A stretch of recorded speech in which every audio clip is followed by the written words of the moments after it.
دلته د څو ورځې وړاندې په زرګونه کسانو له نورو انسانانو بیل ژوند درلود، خو په دې سیمه کې یې نور د اوسېدو ځای نشته او له دوی څخه دا ځای د چارواکو په وینا د تل لپاره پاک شو. په افغانستان کې په نشه یي توکو د روږدو کسانو له نوم سره هممهاله د دې سیمې پولیسوخته نوم یادېده او د خلکو ترمنځ د نړۍ په پای مشهور وو او په دې ځای کې به ولاړو کسانو یوازې د دوی د ژوند ننداره کوله. دې ځای ته په ورکته کېدو سره رښتیا هم له انسان سره نور د ژوند کولو هیله ختمیږي.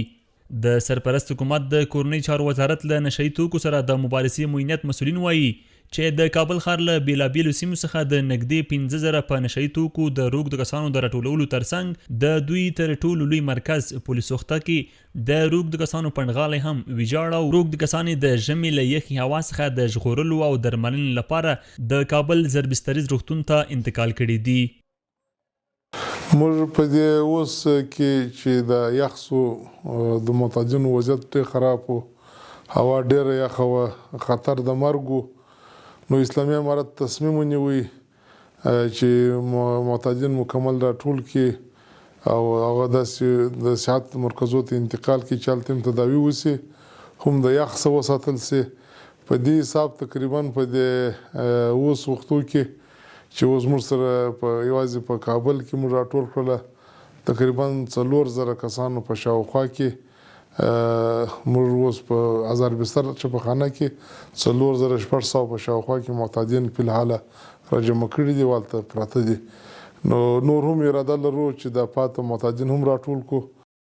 له دې سره جوخت د کابل ښاروالۍ په بل اقدام کې د پولیسوخته پل چې په تیرو څو لسیزو کې د پلازمینې کابل د روږدو کسانو لوی مرکز و د بیرته رغولو او پاکولو چارې پیل کړي دي.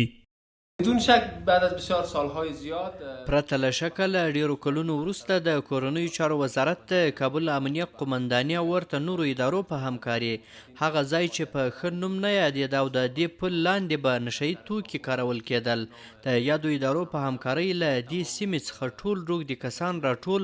او د درملنې لپاره روغتونونو ته معرفي شول او اوس به یې درملنه کیږي او دغه ککړه سیمه به اوس د کابل ښاروالۍ په بشپړه توګه بدله کړي او ډیر نوي تغیرات په فکر راولي. تاسې به ډیر ژر وګورئ چې په یوه داسې سیمه به بدله شي چې هیڅ وخت به خلک فکر ونه کړي چې دلته یو وخت نشه یي توکي استفاده کېدل او بیا به هیڅ چاته اجازه ورنه کړو چې دلته نشه یي توکي وکاروي.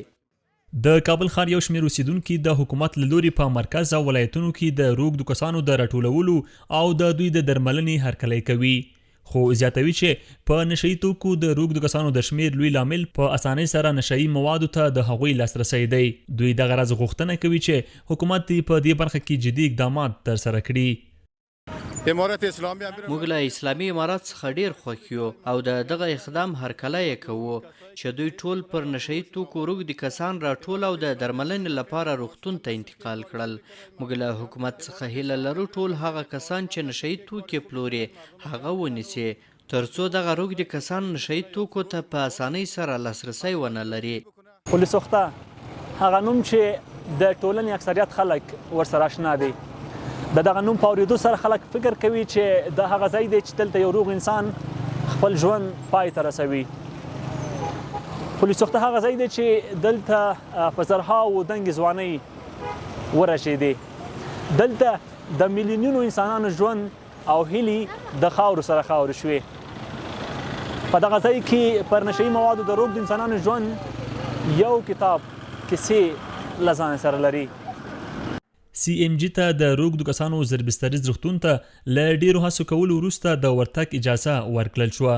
دې روغتون ته د درملنې په موخه راوړل شوي روږدي کسان وایي خوشحاله دي چې دلته درملنه کیږي، خو دوی لا هم له حکومت غواړي چې په ښه شکل یې نوره درملنه هم ترسره کړي او بیا وروسته ورته د کار د زمینې د برابرولو لپاره اقدامات ترسره شي ترڅو بیا په نشه یي موادو روږدي نه شي.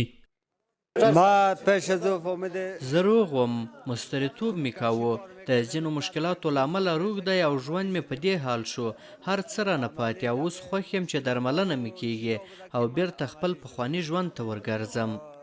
په پلازمینه کابل کې پر نشه یي موادو د روږدو انسانانو تر ټولو لوی مرکز پولیسوخته، هغه نوم چې ډیری خلک ورسره اشنا دي. خو تاسو وینئ چې اوس د حکومت له لورې له یاد پل څخه ټول پر نشهیي موادو روږدي کسان ټول شوي او خوندي ځایونو ته د درملنې لپاره وړل شوي دي. تاسو وینئ چې اوس زموږ شاته هیڅوک نه ښکاري. دغه پل بشپړ له روږدو کسانو څخه خالي شوی دی چې خلکو د حکومت له یاد اقدام هرکلی کړی او په خبره یې چې باید هغه کسان ونیول شي چې دوی نشهیي توکي پلوري تر څو هغه له منځه لاړ سي بیا به هیڅوک نشي کولی چې پر نشې اخته سي. عبیدالله حیدرسی CMG کابل.